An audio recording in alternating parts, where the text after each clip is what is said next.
For example మీ యొక్క అనుభవం ఒకటి షూట్ చేస్తే దాని వెనుక 12 డిపార్ట్మెంట్ వచ్చారు. ఒక కెమెరామెన్ కాడ నుంచి, గ్రాఫిక్ ఎడిటర్ కాడ నుంచి, క్వాలిటీ కంట్రోల్ నుంచి, వాయిస్ ఓవర్ నుంచి 12 డిపార్ట్మెంట్లు వర్క్ చేస్తే కానీ ఒక వీడియో పిఎంసీలో ప్లే అవ్వదు. అలాంటి వీడియోలు ఎన్ని? 1,00,000 వీడియోలు.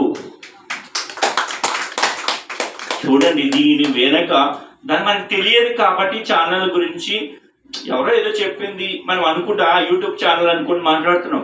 దీని వెనుక ఎంత శ్రమ ఉంటే, ఎంత కష్టం ఉంటే, ఎంత జీవితాన్ని త్యాగం చేస్తే ఈరోజు పిఎంసీ ఆ స్థాయికి వెళ్ళింది. సో ఈరోజు 1,35,000 గంటల, ఇలాంటిది 1,35,000 గంటల యొక్క కంటెంట్ ఈరోజు పిఎంసీలో ఉందండి. ఇప్పుడు ఫర్ ఎగ్జాంపుల్ మనము ఛానల్స్ చూసుకుంటే, ఇప్పుడు ఒక న్యూస్ ఉందండి, లేకపోతే ఒక సినిమా సీరియల్ ఉంది, అది రేపటికి అది మనకి అది అవసరం లేదు, అది ఎక్స్పైర్ అయిపోతుంది అది. కానీ ఈరోజు పిఎంసీలో వచ్చిన మీ అనుభవము, గురువుల ద్వారా వచ్చే జ్ఞానము ప్రపంచానికి దీనికి ఎక్స్పైర్ ఉంటుందా? ఇది నిరంతరము, ఇది మన భూమి ఉన్నంత వరకు ఈ జ్ఞానం అవసరమే. అసలు పత్రిజీ పిఎంసీ పెట్టడానికి ప్రధానమైన కారణం కూడా ఏంటంటే 1,00,000 మంది జానుల అనుభవాలు పిఎంసీ రావాలి. ఇది మెయిన్ కారణం. ఎందుకు అడిగారు? సో ఎంతో మంది పీఠాధిపతులు ఉంటారు, యోగులు ఉంటారు, సన్యాసులు ఉంటారు, చాలా లిమిటెడ్గా ఉంటారు. సో సమాజానికి ఉన్నటువంటి జ్ఞానం వాళ్ళ పట్ల ఏంటంటే, మనమంతా సంసారంలో ఉన్నాం కాబట్టి ఇది మనకి తగ్గదు, ఇది మనం ఆచరించేది కాదు, ఎప్పుడో వృద్ధాప్యం వచ్చిన తర్వాత మనం అప్పుడు ఈ ఆధ్యాత్మిక మార్గం చేద్దాము అనేటువంటి భావన ఉన్నది. కానీ పత్రికలు వచ్చిన తర్వాత ఏం చేశారు? సంసారమే నిర్వాణము అంటే అందరు గురువులు ఏదైతే అందించారో అది పట్టుకొని నువ్వు ఇక్కడే ఉంటూ నీ జీవితాన్ని అద్భుతంగా పండించుకోవచ్చు, మధ్య మార్గంలో జీవిస్తూ అని చెప్పారు. సో కాబట్టి ఈరోజు పిఎంసీ ద్వారా మనం ఆయన ద్వారా ఎంతో జ్ఞానం నేర్చుకొని ఈరోజు కొన్ని 1,00,000 మంది అయితే ఆనందంగా జీవిస్తున్నారా లేదా? సో కాబట్టి మరి పిఎంసీ ఛానల్కి ఆ రోజు ఎంతో మంది, ఈ రోజు ఇంత అద్భుతంగా నడుస్తుంది ఛానల్ అంటే దాని వెనుక ఎంతో మంది ఆ షేర్స్ కోసం సపోర్ట్ చేశారండి. 32 కోట్ల రూపాయలు. వారందరికీ జన్మలకి మనం ఎప్పుడు కృతజ్ఞత కలిగి ఉంటాం, గట్టిగా కాపుకొట్టుకుంటామండి. ఇంత జ్ఞానం మనం పొందుతున్నామంటే దానికి కారణం వారే. సో వాళ్ళ వల్ల ఈరోజు ఇంత అద్భుతంగా ఛానల్ నడుస్తుంది. మీరు ఎవరైనా షేర్స్ కట్టిన వాళ్ళు ఉన్నారా? చేతులు ఎత్తండి. మేడం ఒక్కరు, ఓకే. సార్ ఒక్కరు, ఓకే. గట్టిగా క్లాప్స్ కొట్టుకుందామండి. సో మరి ఆ రోజు సార్ ఏం చెప్పారంటే, ఛానల్ గురించి కూడా ఇది కమర్షియల్ ఛానల్ కాదు, దీన్ని మీరే నడిపించుకోవాలని చెప్పారు. సో యాక్చువల్లీ ఏ ఛానల్ అయినా నడిచేది అడ్వర్టైజ్మెంట్స్ మీదే. మరి అడ్వర్టైజ్మెంట్స్ లేకపోతే ఎలా? అందుట్లో ఏదైనా ఒక ఛానల్ పెట్టాలంటే 200 నుంచి 300 కోట్ల అవసరం వస్తుందండి. సో మనం పెట్టింది 32 కోట్ల రూపాయలు. అప్పుడు సరే ఎలాగంటే స్టార్ట్ చేద్దాం, కానీ యాడ్స్ వద్దంటున్నారు.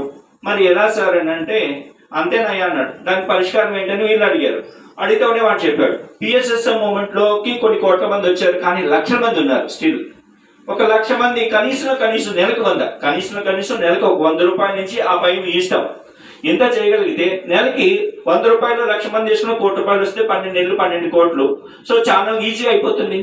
కాబట్టి ఇది సింపుల్ అన్నాడు. ఇప్పుడు స్టిల్ మనం ఇప్పటి వరకు కూడా 6 కోట్ల రూపాయలు ఏది ఖర్చు పెట్టాం సుమారుగా. 12 కోట్లు వస్తుంది కాబట్టి ఇంకా అద్భుతంగా నడిపించవచ్చు. ఇప్పుడు మనము ఈటీవీ, జెమిని ఇలాంటివి చూస్తున్నాం కదా, సీరియల్స్, సినిమాలు. అవి మీరు ఫ్రీగా చూస్తున్నారా లేకపోతే మనీ కట్టి చూస్తున్నారా? పే ఛానల్స్ అవన్నీ మీరు మనీ కడితే చూస్తారు, కానీ పిఎంసీ మీరు ఫ్రీగా చూస్తారు, తెలుసా మీకు? సో ఎందుకనంటే ఆ కేబుల్ ఆపరేటర్స్ అందరికీ సంవత్సరానికి సుమారు 2.5 కోట్ల రూపాయలు ఎవ్రీ ఇయర్ పిఎంసీ కడుతుంది. కాబట్టి మనం అటు చూడగలుగుతున్నాం. అలా మనకి ఓవరాల్గా 6 కోట్ల రూపాయలు ఖర్చు అవుతుంది. వాటిల్లో కూడా ఆంధ్ర తెలంగాణలో మనం ఇచ్చేది 50% ఇళ్లలో ఇవ్వగలుగుతాం. చాలా నెట్వర్క్స్ మనం ఇవ్వట్లా ఫస్ట్ నుంచి కూడా, ఎందుకంటే మన దగ్గర సఫిషియెంట్ ఫండ్ అనేది లేదు. అందువల్ల ఏంటంటే ఆ 4,50,00,000 ఇప్పటి వరకు ఇవ్వగలుగుతూ ఉన్నాం. సో దీన్ని పెంచాలి అంటే పత్రిక చెప్పినటువంటిది ఎంతమందికి తెలుసు? సారు నెలకి కనీసం ఒక 100 రూపాయలైనా పిఎంసీకి ఇవ్వాలి అని చెప్పారు. మీకు ఎంతమందికి తెలుసు? ఛానల్ ఎలా నడుస్తుందో కూడా మీకు తెలియదు, అవునా? తెలుసా ఛానల్ ఎలా నడుస్తుంది? ఛానల్కి మనం ఆర్థిక సహకారం ఇవ్వాలి. ఇప్పుడు పిఎస్ఎస్ మూమెంట్ పిరమిడ్లు కానీ, ర్యాలీస్ కానీ, మెగా కార్యక్రమాలకు మనం ఇస్తున్నాం, కానీ పిఎంసీకి మనం ఇవ్వాలి. సార్ చెప్పిన వర్డ్స్ మీరు ఎప్పుడైనా విన్నారా? వీడియోస్ విన్నారా? ఎన్నో వీడియోస్ ఉన్నాయి సార్ చెప్పిన పిఎంసీ గురించి. విన్నారా? అంటే కారణం ఏంటంటే మనకు తెలియలేదు కాబట్టి మనం దాన్ని సపోర్ట్ చేయాలి. అందువల్ల మనకి ఫండ్స్ రావాలి. ఫండ్స్ రాకపోవడం అని ఇప్పుడు ప్రజెంట్ ఒక 2 నెట్వర్క్స్ ఆపున్నాం. చాలా మంది అడుగుతున్నారు మిత్రులు. సో పిఎంసి రావటం లేదు. మన దాకా వచ్చింది కారణం ఏంటి అని అంటే రెండు నెట్వర్క్స్ అండి. ఒకటి సిటీ కేబుల్ అంటే ఈ గుంటూరు అండ్ విజయవాడ, కృష్ణ ఈ 3 ప్రాంతాల్లో సిటీ కేబుల్ ఎక్కువ ఉంది. సో యాక్చువల్లీ సిటీ కేబుల్కి సంబంధించి శంకరాచార్య చెప్తారు. వాళ్ళకి మనం సంవత్సరానికి అంతకుముందు వాళ్ళు 50 కోట్లేమో అడిగారంట స్టార్టింగ్లో. తర్వాత వీళ్ళందరూ వెళ్ళి మన పిఎస్ఎస్ఎం గురించి మనం చేసే కార్యక్రమాల గురించి చెప్పిన తర్వాత వారు ఎంతో కన్విన్స్ అయ్యి ఆయన ఒక సహకారి అంట ఆ సిటీ కేబుల్కి సంబంధించిన యజమాని.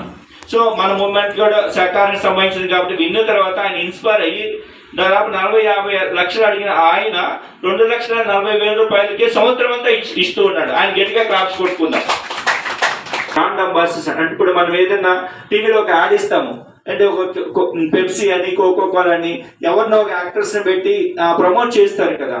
అలాగే ఒక అంబాసిడర్స్ అంటే ఇప్పుడు మన ఛానల్ కోసము ఆర్థికంగా వనరులను సమకూర్చేవారు. సో ఇక్కడ మీరున్న వాళ్ళందరూ కూడా డబ్బులు ఇవ్వడానికి సిద్ధంగా ఉన్నారు మీ స్థాయిలో మీరు. కాబట్టి వాళ్ళందరి దగ్గర కలెక్ట్ చేసే బాధ్యత తీసుకొని కలెక్ట్ చేసే వాళ్ళు ఎవరు? కాబట్టి ఒక అంబాసిడర్ అనే వాళ్ళు ఎవరైనా ఉంటే వారు ఏం చేస్తారంటే ఒక అంబాసిడర్ సంవత్సరానికి ఒక 50,000 రూపాయలు మనీ జనరేట్ చేయాలి. తన దగ్గర ఉంటే సొంతగా ఇవ్వచ్చు, లేకపోతే 10 మంది దగ్గర తీసుకొని కలెక్ట్ చేసి అలా పంపించేసి అలా ఒక 2,000 మంది అంబాసిడర్స్ని మన కంపెనీ ప్రమోట్ చేస్తుంది. అలా 2,000 మంది అంటే 50,000 అంటే 1 కోటి రూపాయలు వస్తుందండి, 10 కోట్లు వస్తుంది. అందువల్ల ఛానల్ ఈజీగా నడుస్తుంది అనే ఉద్దేశం మీద అంబాసిడర్స్ని ప్రమోట్ చేస్తున్నాం. మీరు ఎవరైనా అంబాసిడర్ ఉన్నారా? బ్రాండ్ అంబాసిడర్ ఆ సార్ ఉన్నారు, ఆ మేడం ఉంది, బ్రాండ్ అంబాసిడర్స్. వారు అంబాసిడర్స్ క్యాంప్కి వచ్చారా మేడం? మీరు ఒకసారి నేను అంబాసిడర్ గురించి మాట్లాడితే బాగుంటుంది. ఒక నిమిషం రండి మేడం.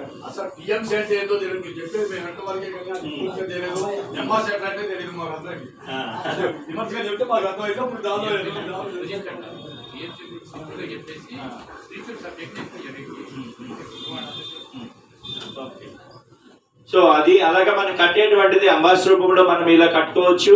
వారికి అంబాసిడర్కి సంవత్సరానికి 3 క్యాంపులు పెడుతుంది అనమాట. అది ఏంటంటే మార్చిలో ఉంటుంది, జూన్లో ఉంటుంది, అలా అక్టోబర్లో ఉంటుంది. సో ఒక్కొక్క క్యాంప్ నైమిషారణ్యంలో పెట్టారు. తర్వాత జూలైలో వచ్చేప్పటికి కొల్హాపూర్ లక్ష్మీ అమ్మవారు ఉంది కదా, అక్కడ పెట్టారు 3 days. తర్వాత మన రీసెంట్గా పూరిలో పెట్టడం జరిగింది. బిఫోర్ లాస్ట్ ఇయర్ మధుర, ఉజ్జయిని, ఇంకోటి ఏది షిరిడి 3 చోట్ల పెట్టారండి. రేపు ఫిబ్రవరి 6, 7, 8 తేదీలు పూరిలో కూడా ఇలా పెడుతూ ఉన్నారు. సో అలాగే మీరు ఇంకేదైనా మీ అకౌంట్ నుంచి మీరు కట్టేది 100, 200 ప్రతి నెల ఇవ్వడం కష్టం అనుకుంటే ప్రతి ఒక్కరికి ఈరోజు బ్యాంక్ అకౌంట్స్ ఉన్నాయి కదా, మీ బ్యాంక్ డీటెయిల్స్ అన్ని ఇస్తే పలానా డేట్కి మీరు ఎంత అమౌంట్ పలానా డేట్ అని చెప్తే ఆ డేట్ మీ అమౌంట్ కట్ అయిపోతుంది. ఇది ఆటో డెబిట్ తీసి ఇస్తుంది. ఆ విధంగా కూడా మీరు సపోర్ట్ చేయొచ్చు. So okay, so thank you. అలాగే పిఎంసి ఇప్పుడు మనం జరుపుకునే పిరమిడ్ ప్రారంభోత్సవాలు కానీ, ర్యాలీస్ కానీ ఇలాంటివి ఇంతకుముందు కెమెరా మెన్ వచ్చి షూట్ చేయాలంటే 12,000 రూపాయలు తీసుకునేవాళ్ళు. ఇప్పుడు అది కూడా కంపెనీ ఫ్రీ చేస్తుంది కదా 5 నెలల నుంచి. మీకు తెలుసా విషయం? సో ఇక్కడ ఎంతమంది తెలుసు ఇక్కడ ఆ విషయం? 6 నెలలు అయింది ఇప్పటికి ఆ విధంగా జరుగుతుంది. అలాగే మన పుట్టినరోజులు, పెళ్లి రోజులు ఇంతకుముందు విషెస్ చెప్పుకోవాలి, శుభాకాంక్షలు తెలియజేయాలంటే 3,000 రూపాయలు తీసుకునేవాళ్ళు. ఇప్పుడు అది కూడా ఫ్రీ 5-6 నెలల నుంచి. సో కంపెనీ మ్యాక్సిమం ఇక కంప్లీట్గా మన మీదే బేస్ అయి ఉందన్నమాట. ఓకేనా? So thank you very much. మీ అందరి యొక్క సపోర్ట్ కావాలి పిఎంసి కోసం.